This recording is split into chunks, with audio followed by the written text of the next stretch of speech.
सकेलन, लेकिन हम गायक कलाकार जौना मतारी के कृपा से, जौना मतारी के दया से ये मंच से बोले बतियावे के शहूर मिलल।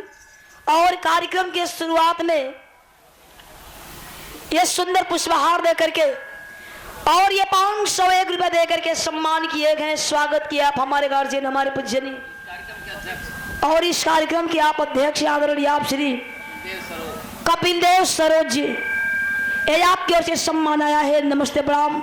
माता रानी हर एक मोड़ पे सफलता दे। आवा दूल्हा इनके माई के भजन हो जाए,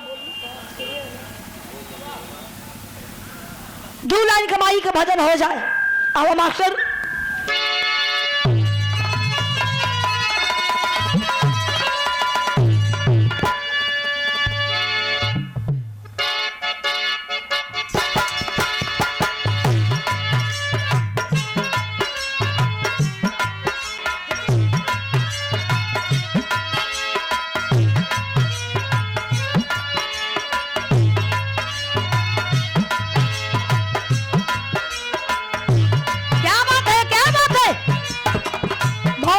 बहुत अच्छे मार मार कर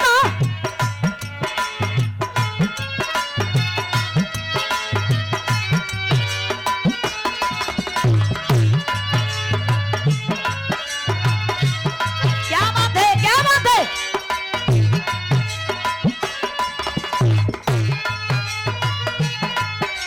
ओहो क्या बात है, क्या बात है।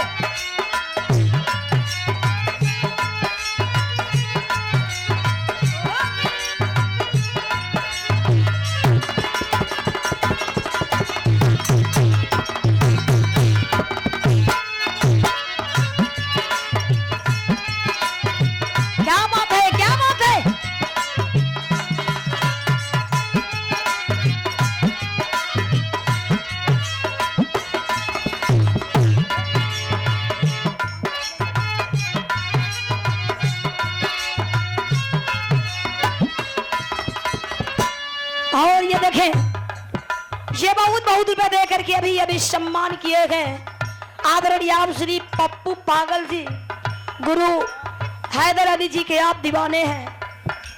ये आपकी ओर से सम्मान आया है। मैं बहुत बहुत नमस्ते प्रणाम करती हूँ। आप लोगन के नमस्ते प्रणाम बा।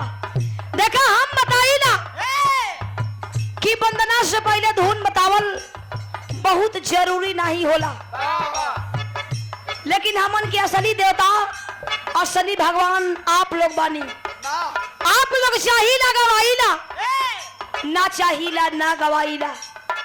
आप लोगन बदे ई मास्टर गीत बजौलन, संकेत कैलन कोनो प्रेमी प्रेमिका जुदा हो गईलन, प्रेमी अकेले हो गए लेकिन रोत बा कहत बा कैसे।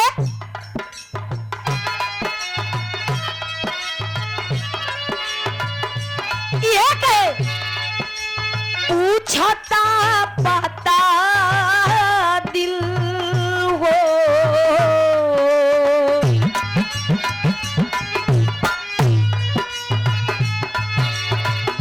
पूछता पता दिल पुरवैया से,